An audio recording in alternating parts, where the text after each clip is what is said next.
Thank you very much. And if you'd like to support PHA's efforts to bring healthy meal kits to families around the country through the Pass the Love campaign, just visit wafflesandmochi.org and donate today. We'd really appreciate anything you can do. PHA works with dozens of food banks all around the country, working to improve the nutritional quality of food for those who rely on the charitable food system. The pandemic has highlighted how important these institutions truly are in our communities. Now I'd like to introduce to you PHA board member Dr. Jide Williams for a conversation with a few of the food bank leaders that PHA is so proud to be partnered with. Dr. Williams, good afternoon. Welcome. Hi, how are you doing? It's great to be here. It's great to have you with us, and thanks for this conversation you're about to have. Thank you. Thank you. I just want to again, it's a pleasure to be here. I'm Dr. Jide Williams. I'm a associate dean of community research and a professor at Columbia University here in New York City. I'm a proud member of PHA's board of directors. I'm very pleased to be here with you today to talk about, PHA's work with food banks and food pantries through the Healthy Hunger Relief Program. 42 million people in the United States face hunger. And that number may be even higher today due to this pandemic. Food banks and food pantries play a key role in meeting the nutritional needs of those who lack access to nutritious and affordable foods. Since 2016, Partnership for a Healthier America has recognized, elevated, accelerated the work of food banks and large-scale food pantries across the country that are uplifting the health and well-being of their communities. PHA's Healthy Hunger Relief Partners play a critical role in ensuring that communities and families have access to healthier, nutritious foods at times when they might otherwise have to go without it. These partners have reached more than 7 million food insecure individuals across 19 states and have increased the amount of healthy food distributed by 115 million pounds while eliminating 19 million pounds of junk and snack food from their inventories. I'd like to introduce you to two of our partners in this effort. Sophia Lenarz-Coy, Executive Director of the Food Group Minnesota, and Brian Greene, CEO of the Houston Food Bank. Welcome, Sophia. Welcome, Brian. We're so glad you're here. So I'd like to spend our time together exploring your work with PHA, the challenges your organization has faced during the COVID-19 pandemic, and what opportunities lie ahead for food banks and food pantries. And so we'll just get right in. And I just want to begin by asking both of you to share a little bit about your organizations and the communities that you serve. Sophia? Yeah, thank you so much. It's such an honor to be here today with all of you. So the Food Group Minnesota, we are a nonprofit food equity organization, and we really work across the food system from production to distribution. So we have a land-based education program where we train immigrant and refugee farmers. We also have affordable grocery programs that focus on bringing nutritious foods to areas that don't have good access to groceries. But today I'm here to talk more about our hunger relief work. And so we work with over 200 partners in the Twin Cities metropolitan area in Minnesota. And we really focus on making sure that the food that we provide to our partners is nutritious.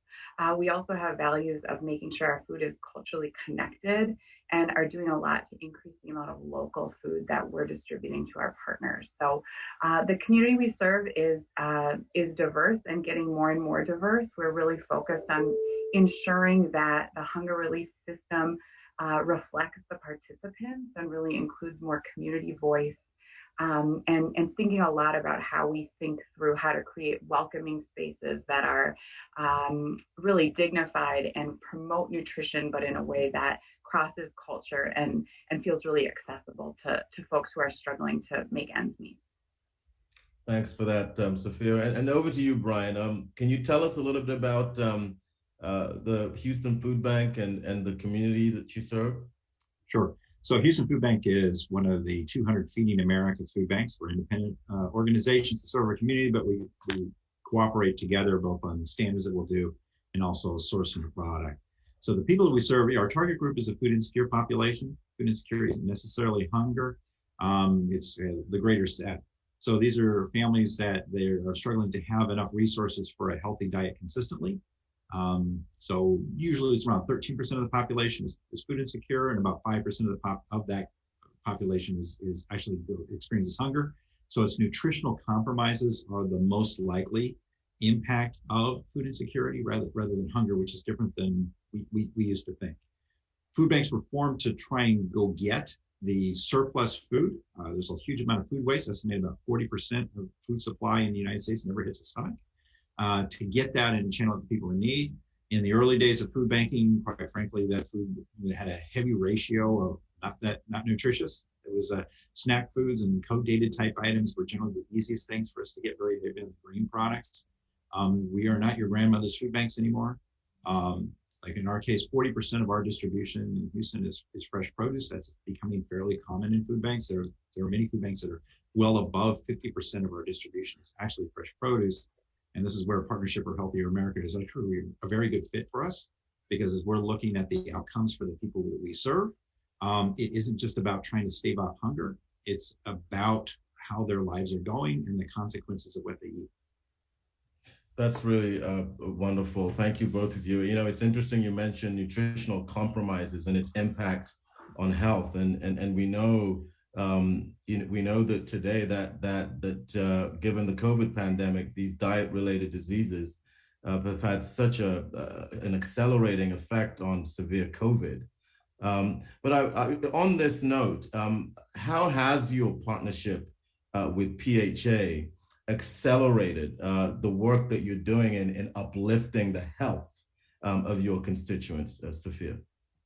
Yeah, so what I so appreciate is that PHA is really helping advance the national dialogue around nutrition. So the food group, I can remember we got a dietitian on our board probably 14 years ago, and there was a debate in our boardroom around, is it any food is good food to give to people, a lot like Brian was saying, or does it really matter about the nutritional quality? And we established a healthy foods policy then, and it was risky. It was controversial. We started turning down donations, and in the food banking space, that is a risky proposition. But what I so appreciate is, thanks to leaders like PHA and many of you on this call, we've come so far in the dialogue around understanding the link between food insecurity and poor health outcomes, understanding how that is not good for our society, that we need kids to have the nutrition that they need to grow and thrive in society. And so it really matters what food is distributed when folks are going to a food pantry and needing that assistance. So what I really appreciate is, so often in food banking, we're in this position where we're seeing the results of a food system that has not been designed to work equitably for everyone. And we're trying to fill the gaps as best we can. But what I really appreciate about PHA is it's about developing the relationships with people beyond our charitable food work, right? With food producers and manufacturers, with decision makers and policy makers. How can we make a system that actually works better for people? How can we make a system that has health equity as a core tenet? And that's why, we're so honored to be a partner with PHA in that work. Thanks, Sophia. We are so proud of this initiative at PHA. It's really one of the initiatives that all board members like myself are really, really passionate about. And so it's great to learn insights directly from you and share those with our audience. And so to you, the same question, Brian, how is working with PHA really accelerated your work and really focusing on the health of your constituents? Well, it actually goes beyond that. It's really the direction we want to go anyway, and the leadership of PHA is very helpful in this. You think about in your work, Doctor, social determinants of health are becoming recognized as, have bigger impact than the medical care itself on the health of America. And food banks have just come to realize the role that we should be playing, not just in our own distribution, but in our interface with health organizations.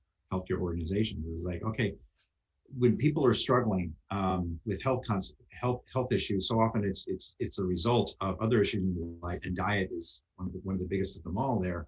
And this is where we find that we actually can be very helpful. We're, as I said, we're getting to be close to 50% of our total distribution across the network being fresh produce.